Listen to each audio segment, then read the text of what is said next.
আল্লাহ বলে, ও জিবরাইল তাড়াতাড়ি যাও,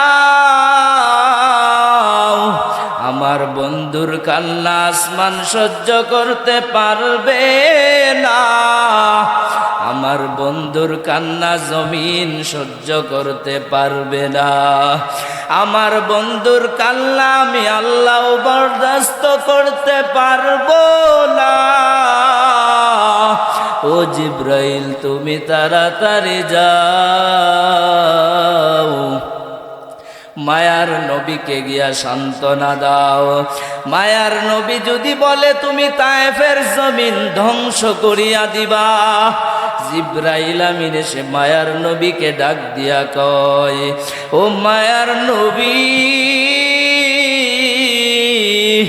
আপনি যদি অনুমতি দেন আমি তায়েফের জমিন এখনই ধ্বংস করিয়া দিব। মায়ার নবী বলে, ও ভাই জিবরাইল তোমরা ওরে মারবা না, আল্লাহিল্লাযী জাআলাশ শামসা ওয়াল কমারা বিহুসবান والنجم والشجر يسجدان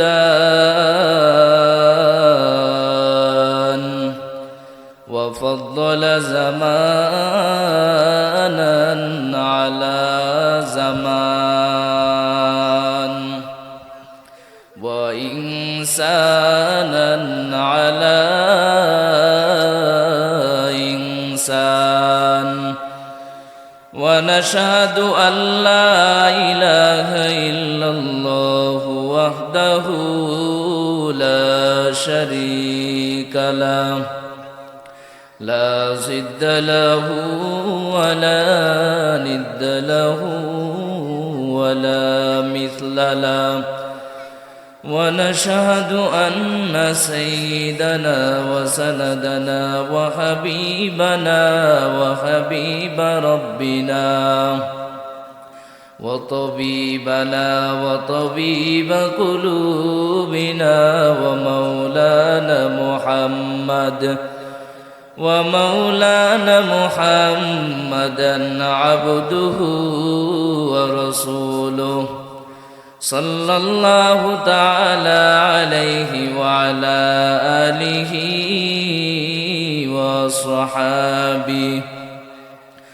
وصحابه وبارك وسلم تسليما كثيرا كثيرا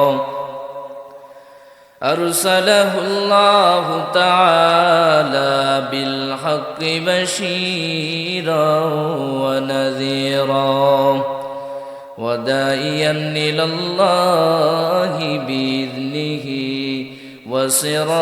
وسراجا منيرا أما بعد فأعوذ بالله من الشيطان الرجيم بسم الله الرحمن الرحيم والعصر إن الإنسان لفي خسر صدق الله المولانا العظيم وصدق رسوله النبي الأمي الكريم ونحن على ذلك من الشاهدين والشاكرين والذاكرين والحمد لله رب العالمين رب اشرح لي صدري ويسر لي أمري واحلل عقدة من لساني يفقه قولي عاشق برادر شاهد شاهد عالم आशिक हूँ बिरादर शहंशाह दो आलम इश्क़ो से ज़्यादा मुबारक जिसका पसीना मिश्को से ज़्यादा मुबारक जिसका पसीना कर दिल में तरफ हो मेरे आका का ज़ियारत कर दिल में तरफ हो मेरे आका का ज़ियारत एक आन में आई नबी दिखला दे मदीना एक आन में आई नबी दिखला दे मदीना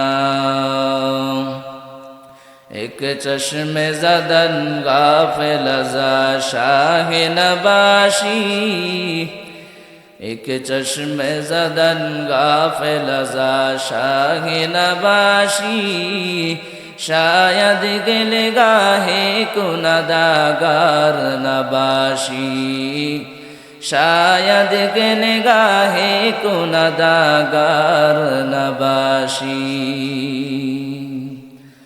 আলহামদুলিল্লাহ অধ্যকার দক্ষিণ চৌটিকি মধ্যপাড়া তামিরুল কুরআন নুরানি হাফিজিয়া মাদ্রাসা ও সৌদিয়া জামে মসজিদের উদ্যোগে নবম বার্ষিক তাফসিরুল কুরআন মাহফিলে উপস্থিত মুফতিয়ে মাহফিলের সম্মানিত সভাপতি জাতির মাতার মুকুট আরাসাতুল আম্বিয়া বিভিন্ন এলাকা থেকে আগত আল্লাহ পাকের আশিকিন জাকিরিন মুহিব্বিন মুরব্বিয়ান আযম কলিজা টুকরা সমবয়সী যুবক ভাইরা স্নেহের ছোট ভাই পর্দার আড়ালে সাবানরত মা ও বোনেরা সর্বপ্রথম মহান আল্লাহ তাআলার দরবারে শুকরিয়া আদায় করে নেই যে মহান আল্লাহ তাআলা এই এত সুন্দর পরিবেশে জান্নাতি বাগানের মধ্যে আসার মতো এবং বসার মতো কিছু কথা বলার মতো এবং আপনাদেরকে শুনবার মতো হিম্মত ধৈর্য তৌফিক দিয়েছেন এই জন্য সকলে শুকরিয়া আদায় করি বলি আলহামদুলিল্লাহ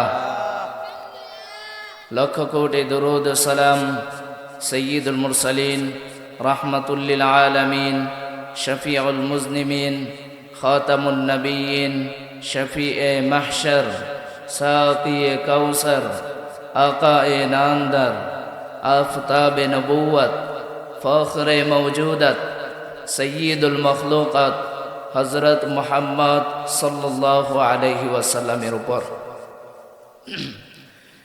আমি ভূমিকা ছাড়াই আলোচনার মধ্যে ঢুকতেছি সময় স্বল্প যে আমি যেই সূরাখানা আয়াত তেলাওয়াত করেছি এই আয়াতের প্রেক্ষাপটে কিঞ্চিত আলোকপাত করব মা তৌফিক ইল্লা বিল্লাহ আল্লাহ তাআলা এই সূরাটা নাজিল করেছেন খুব দামি একটা সূরা কোরআনের মধ্যে বা একটা মানুষ চলার পথে যদি কোরআনের মধ্যে আর কোনো সূরা নাজিল না হইতো শুধু সূরা আসর এটা দিয়াই একটা মানুষ কিভাবে চলাফেরা করবে দুনিয়া এবং আখিরাতে কিভাবে সুন্দরভাবে থাকতে পারবে পরকালে কিভাবে শান্তিতে থাকতে পারবে এই একটা সূরার উপর যদি কেউ ভালোভাবে আমল করে তাহলে তার জন্য দুনিয়াতে এবং আখিরাতে উভয় জগতে সুন্দর হবে যদি এই একটা সূরার আয়াতের উপর আমল করতে পারে তা আল্লাহ তাআলা বলেন ওয়াল আসর সময়ের কসম খেয়ে আল্লাহ তাআলা বলতেছেন কারণ সময় এটা অনেক দামি জিনিস সময়টাকে যদি আপনি আমি হেলায় খেলায় নষ্ট করি ও হেতু কাজের মধ্যে যদি আপনি আমি সময়টাকে নষ্ট করি তাহলে আপনাকে আমাকে একদিন পস্তাইতে হবে এমন একটা সময় আসবে আজকে আমরা যারা যুবক আছি তারা যদি সময়টাকে মূল্যায়ন না করি এমন একটা সময় আসবে তখন আমাদেরকে পস্তাইতে হবে আফসোস করতে হবে এই জন্য আল্লাহ তাআলা সময়ের কসমকে বললেন ওয়াল্লাহ সময়ের কসম ইন্নাল ইনসানা লাফি খুসর দুনিয়ার সমস্ত মানুষ ক্ষতিগ্রস্তের মধ্যে আছে আল্লাহ তাআলা সময়ের কসম খেয়ে বললেন কারণ সময় এতটাই দামি যদি এই সময়টাকে কেউ দুনিয়ার লাইনেও কাজে লাগায়, আল্লাহ তাআলা তাকে বড় বানাইয়া দেয়। আজকে সমাজের মধ্যে যারা টাকাওয়ালা, তারা এমনে এমনি হয় নাই, তারা সময়টাকে মূল্যায়ন করেছে। আজকে যারা বড় বড় পদবি অর্জন করেছে, তারা এমনে এমনি হয় নাই, তারা সময়টারে কাজে লাগাইছে। যারা বড় বড় হুজুর হয়েছে, বড় বড় শাইখুল হাদিস হয়েছে, এমনে এমনি হয় নাই, তারা সময়টাকে মূল্যায়ন করেছে, সময়টাকে হেলায় খেলায় নষ্ট করে নাই। তুমি যদি দুনিয়ার লাইনেও সময়টাকে কাজে লাগাও, আল্লাহ তোমারে বড় বানাইয়া দিবে। আর যদি তুমি আখিরাতের লাইনে সময়টাকে কাজে লাগাও, আল্লাহ তাআলা তোমাকে সফলতা দান করবেন। এই জন্য আল্লাহ তাআলা সম্মানিত একটা জিনিস সময়ের কসম খেয়ে বললেন, ইন্নাল ইনসানা লাফি খুসর। দুনিয়ার মধ্যে যত মানুষ আছে, সব মানুষ ক্ষতিগ্রস্তের মধ্যে আছে, বিপদগ্রস্তের মধ্যে আছে।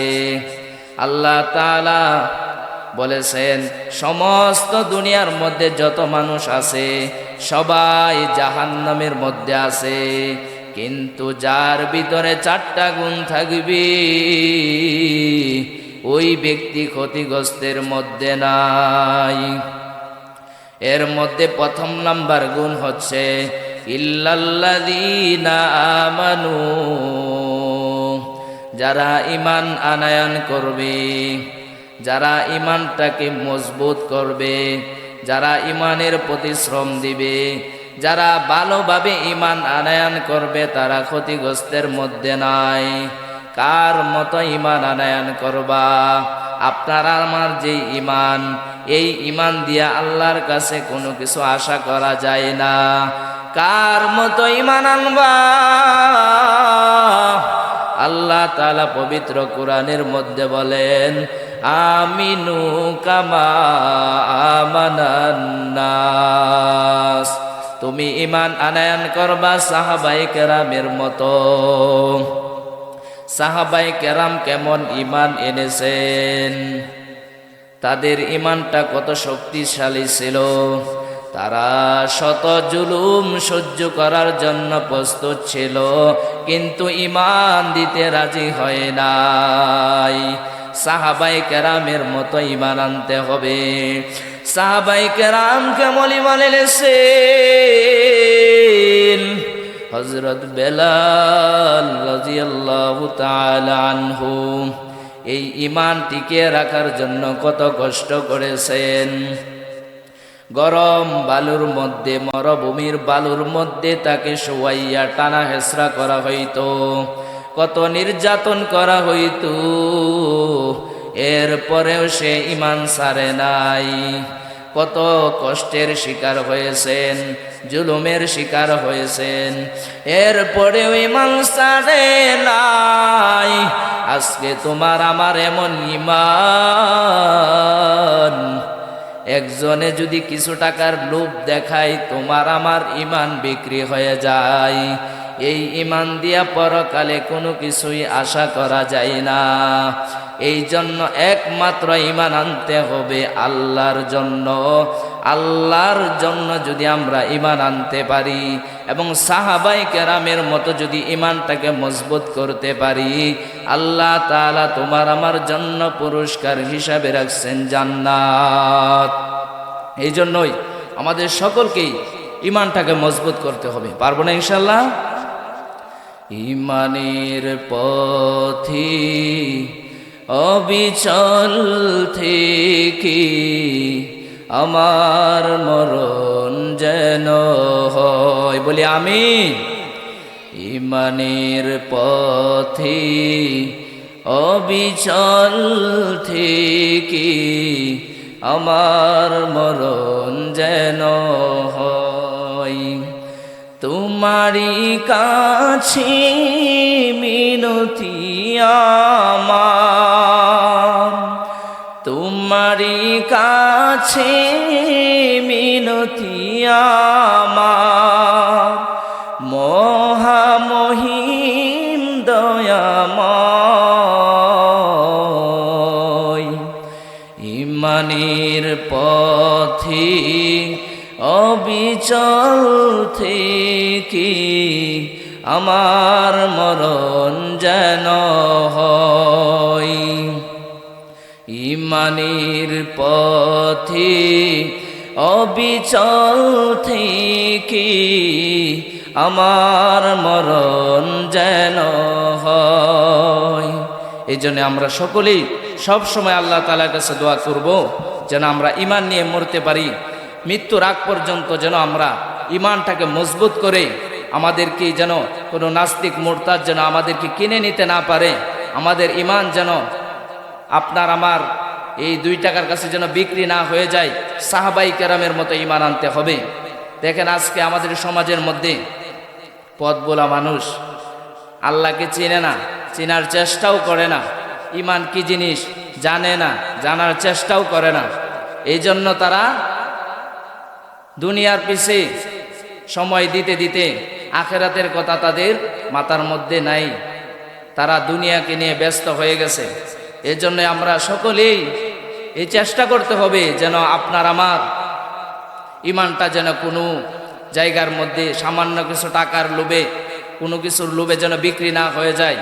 আমরা যদি কোনো দিন যদি আমরা পথ ভুলে যাই, আমাদেরকে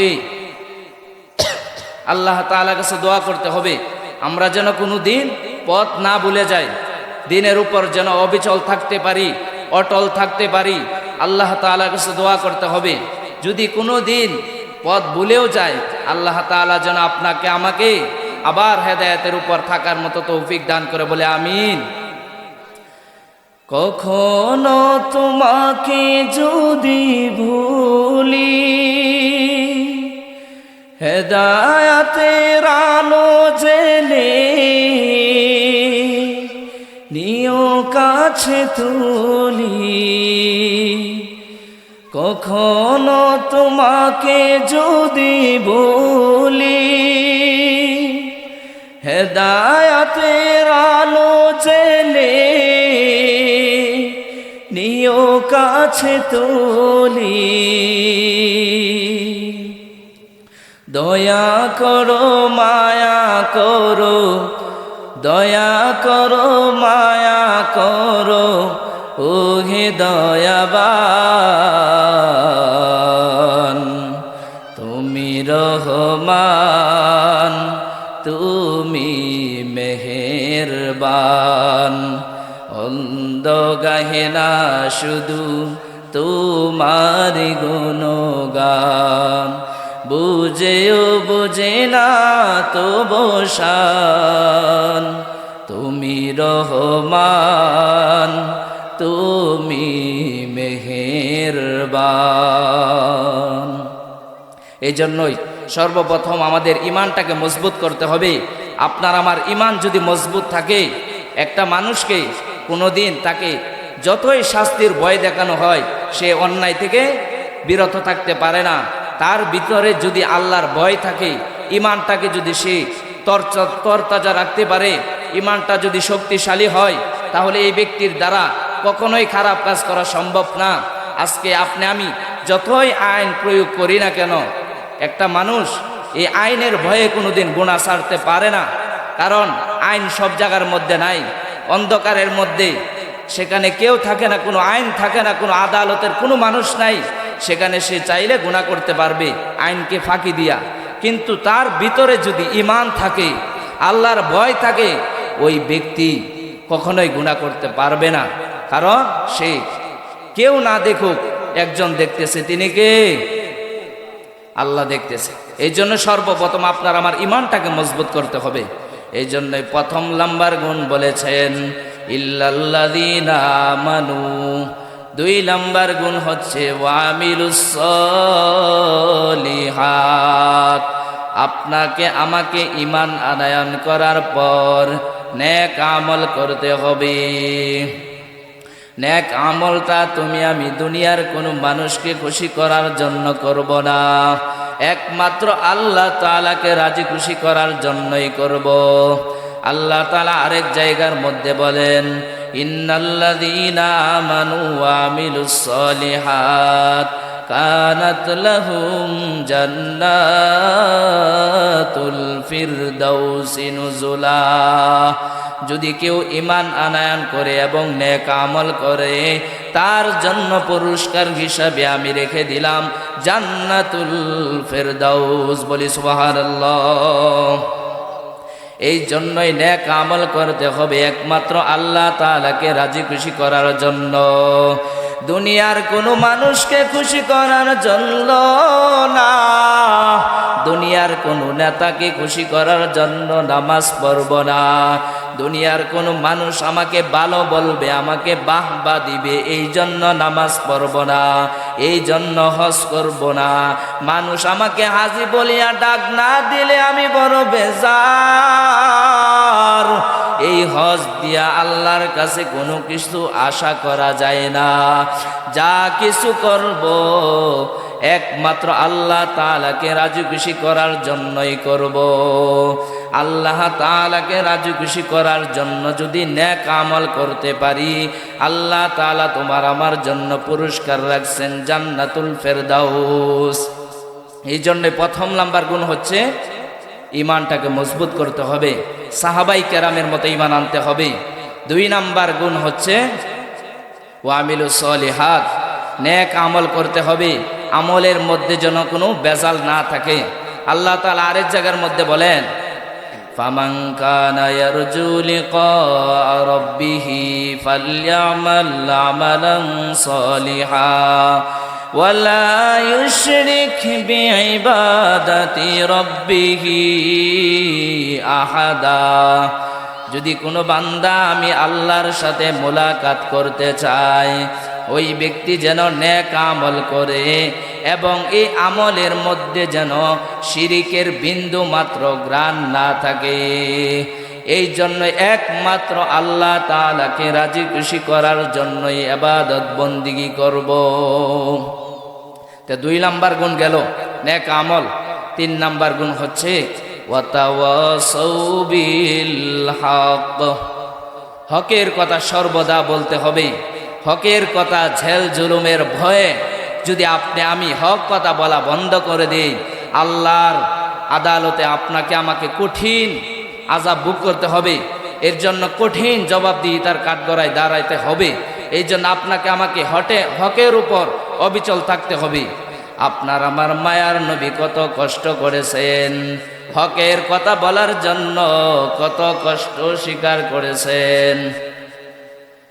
রিবাব কমায়েন না, রিবাব দিয়ে ঠিক না। আপনার আমার মায়ার নবী হক কথা বলার জন্য কত কষ্ট করেছেন। দুনিয়ার মধ্যে যখন হকের কথা বলার জন্য মায়ার নবী মানুষের দ্বারে দ্বারে যায়, মানুষকে গিয়া বলে তোমরা এক আল্লাহর ইবাদত করবা, আর কারো ইবাদত করবা না। মানুষ তাকে পাগল বলিয়া বলিয়া তাড়াইয়া দেয়। এরপরেও নবীজি হক কথা বলা বন্ধ করেন নাই। নবীজি হক কথা সর্বদাই বলে গেছেন। মায়ার নবী কত কষ্ট করেছেন, কত জুলুম শিকার হয়েছেন, কিন্তু এরপরেও হক কথা বলা বন্ধ করেন নাই। মায়ার নবী পাথরওয়ালা জমিন পারাইয়া পারাইয়া তায়েফের জমিনে হাজির। তায়েফের জমিনে গিয়া ডাক দিয়া কয়, ও তায়েফের মানুষ, তোমরা এক আল্লাহর ইবাদত করিও, আর কারো ইবাদত করবা না। আমি এক আল্লাহর পক্ষ থেকে আসছি, আমারে কবুল করিয়া নাও। এই আসমানের মালিক আমার আল্লাহ, এই জমিনের মালিক আমার আল্লাহ। একটা মাত্র আল্লাহ, আর কোনো আল্লাহ নাই। ওই আল্লাহর পক্ষ থেকে আসছি, গ্রহণ করিয়া নাও। তায়েফের মানুষেরা বলে, ও তায়েফের মানুষ, ওর কথা শুনবা না, ও হচ্ছে মক্কার পাগল, ওর কথা তোমরা শুনবা না। এরপরেও মায়ার নবী দ্বীনের দাওয়াত দিতেছেন। কাফেরের বাচ্চারা নবীর শরীরের মধ্যে বৃষ্টির ফোঁটার মতো পাথর মারতেছে। এরপরেও নবীজি বদদুয়া দেয় নাই। নবীজি নিজ দিকে তাকাইয়া তাকাইয়া কান্না করে আর জন্মভূমির দিকে রওয়ানা। দীর্ঘ 1 মাস কালেমার দাওয়াত দেওয়ার পর একজন মানুষও ইসলাম গ্রহণ করেন নাই। এরপরেও নবীজি বেজার হন নাই। নবীজি তায়েফের জমিন থেকে যখন জন্মভূমির দিকে যায়, নিজ দিকে তাকাইয়া তাকাইয়া কান্না করে এমন ভাবে কাফেরের বাচ্চারা পাথর নিক্ষেপ করতেছে, নবীজির শরীর থেকে রক্ত বের হয়ে গেল। রক্তের কারণে জুতা মুবারক আটকায়া গেল। আল্লাহ বলে, ও জিবরাইল, তাড়াতাড়ি যাও, আমার বন্ধুর কান্না আসমান সহ্য করতে পারবে না, আমার বন্ধুর কান্না জমিন সহ্য করতে পারবে না, আমার বন্ধুর কান্না আমি আল্লাহ বরদাস্ত করতে পারবো না। ও জিবরাইল, তুমি তাড়াতাড়ি যাও, মায়ার নবীকে গিয়া সান্ত্বনা দাও। মায়ার নবী যদি বলে তুমি তায়েফের জমিন ধ্বংস করিয়া দিবা, জিবরাইল আমিন এসে মায়ার নবীকে ডাক দিয়া কয়, ও মায়ার নবী, আপনি যদি অনুমতি দেন আমি তায়েফের জমিন এখনই ধ্বংস করিয়া দিব। মায়ার নবী বলে, ও ভাই জিবরাইল, তোমরা ওরে মারবা না, আজকে ওরা আমি মুহাম্মদের চিনে নাই, আজকে ওরা জানে না আমি মুহাম্মদ কত বড় এতিম, আমার মতো এতিম দুনিয়ায় নাই, আমি কত বড় এতিম ওরা জানে না। আজকে ওরা যদি জানতো আমার মা নাই, বাবাও নাই, তাহলে আজকে ওরা পাথর মারিয়া তাড়াইয়া দিত না। জিবরাইল আমিনকে বলে, ও জিবরাইল, ওদেরকে তুমি কিছু বলবা না। মায়ার নবী যদি একবার বলতো, তায়েফে জমিনের আজকে নাম নিশানাও থাকতো না। মায়ার নবী এত কষ্ট সহ্য করার পরেও কিন্তু কোনোদিন বদদুয়া দেয় নাই দিনের খাতিরে। কেমন নবী পাইলারে মুসলমান,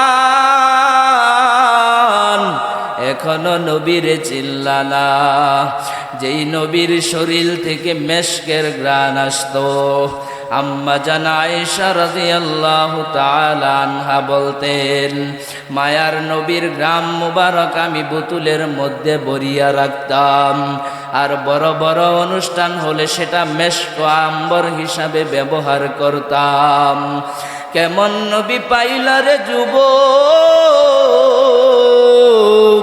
এই নবীরে এখনো চিল্লানা।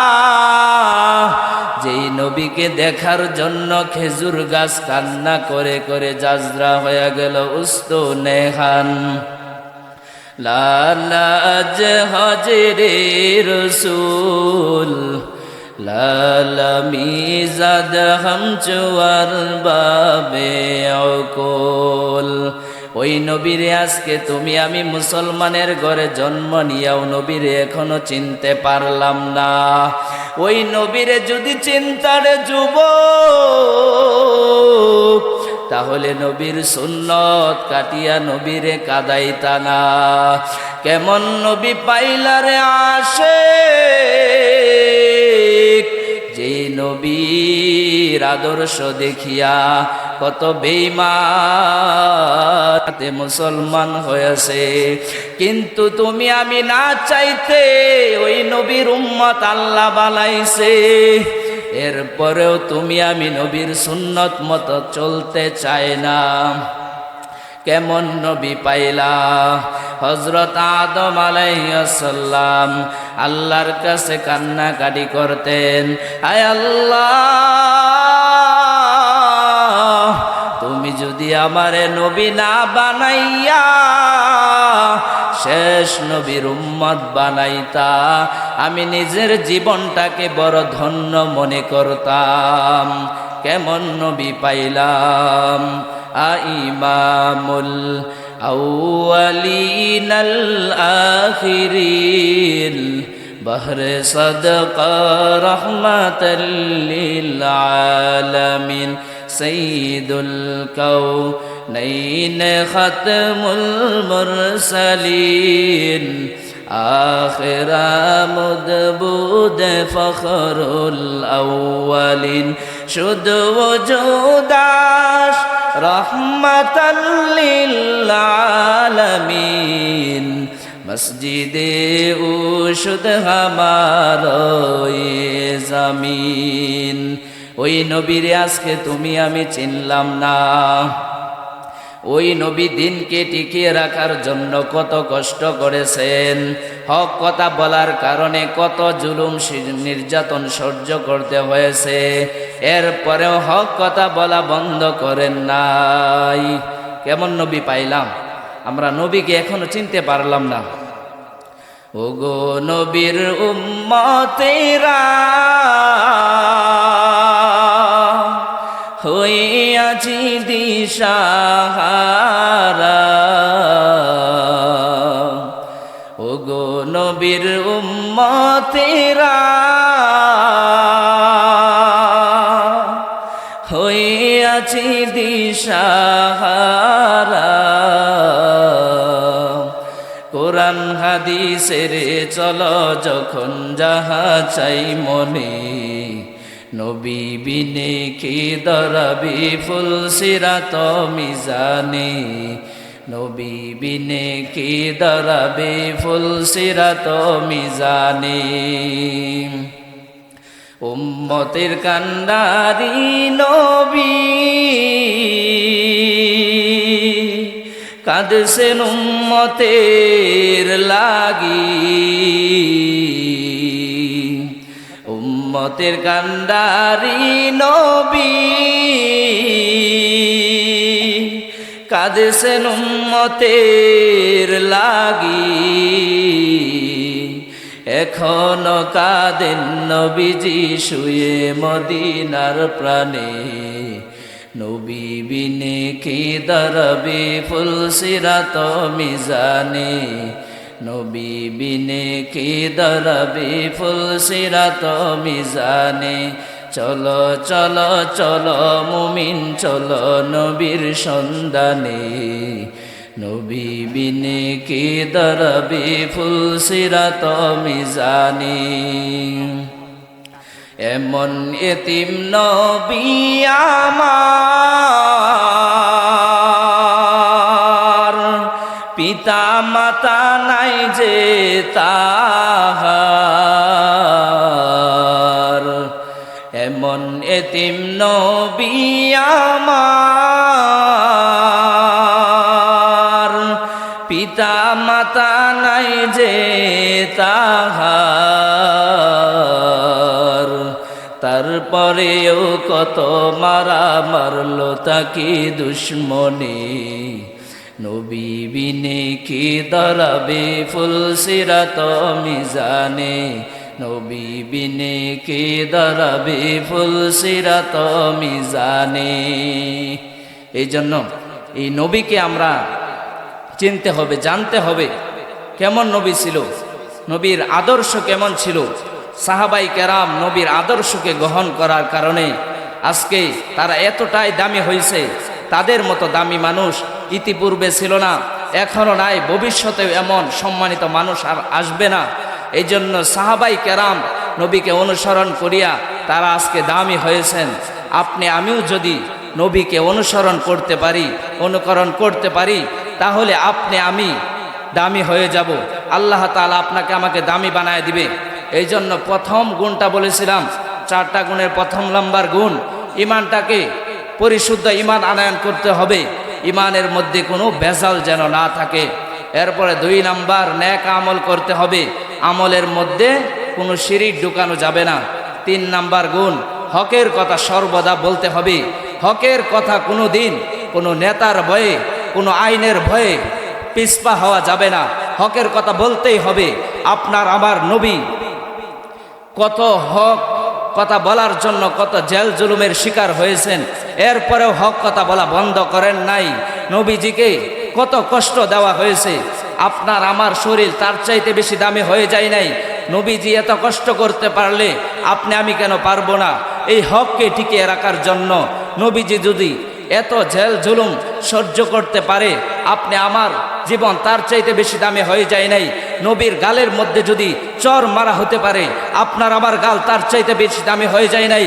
নবীর গালের মধ্যে যদি থুতু মারা হতে পারে, আপনার আবার গাল তার চাইতে বেশি দামি হয়ে যায় নাই। নবীকে যদি দেশ ছাড়তে হয়, পবিত্র ঘর ছাড়তে হয়, মক্কা ছাড়তে পারে, আপনার আমার ঘর, আপনার আমার এলাকা, আপনার আমার খানকা তার চাইতে বেশি দামি হয়ে যায় নাই। দরকার হলে গোটা দেশ ছাড়তে পারি, দরকার হলে আমার সন্তান এতিম হবে, আমার বিবির চোখ থেকে অশ্রু ঝরবে, আমার মায়ের কুল খালি হবে, আমার বাবার চোখ থেকে অশ্রু ঝরবে, এরপরেও বিন্দু মাত্র হক থেকে এক চুল পরিমাণ পিছপা হওয়া যাবে না। নবীজি যদি এত কষ্ট করার পরেও হক কথা বলা বন্ধ করেন নাই, আপনার আমার শরীর তার চাইতে বেশি দামি হয়ে যায় নাই। এই জন্য সর্বদা হকের উপর অবিচল থাকতে হবে, কারণ হকের উপর থাকলে আল্লাহ তাআলা পুরস্কার রাখছেন আপনার আমার জন্য। এই জন্য দুনিয়ার কোনো মানুষকে খুশি করার জন্য হক কথা বলা বন্ধ করা যাবে না। একমাত্র আল্লাহ তাআলাকে রাজি খুশি করার জন্য হক কথা বলে যাইতে হবে। এরপরে 4 নাম্বার গুণ হচ্ছে সবর। বিপদে আপদে যখন আপনি হক কথা বলবেন, আপনার উপর বিপদ আসবে, এই সময় আপনাকে ধৈর্য ধারণ করতে হবে। যদি ধৈর্য ধারণ করতে পারেন, সবর করতে পারেন, আল্লাহ তাআলা আপনার আমার জন্য পুরস্কার রাখছেন। ইন্নামা ইউওয়াফাস সাবিরুনা আজরাহুম বিগাইরি হিসাব। আল্লাহ তাআলা ধৈর্যকারীকে বিনা হিসাবে জান্নাত দান করবেন। এই জন্যই আমরা সকলেই এই 4টা গুণের উপর মজবুত থাকার চেষ্টা করব। 1 নাম্বার ইমানটাকে পরিশুদ্ধ ইমান আনয়ন করতে হবে সাহাবাই কেরামের মতো। 2 নাম্বার নেক আমল করতে হবে, আমলের মধ্যে কোনো ভেজাল থাকতে পারবে না। 3 নাম্বার হকের কথা সর্বদা বলতে হবে। 4 নাম্বার হকের উপর চলতে গেলে যখন বিপদ আপদ আসবে, আপনাকে ধৈর্য ধারণ করতে হবে, সবর করতে হবে। যে কথাগুলো বললাম, সর্বপ্রথম আমাকে এবং সকলকে উহার উপর আমল করার মতো তৌফিক দান করুক। ওয়া আখির দাওয়ানা আনিল হামদুলিল্লাহি রাব্বিল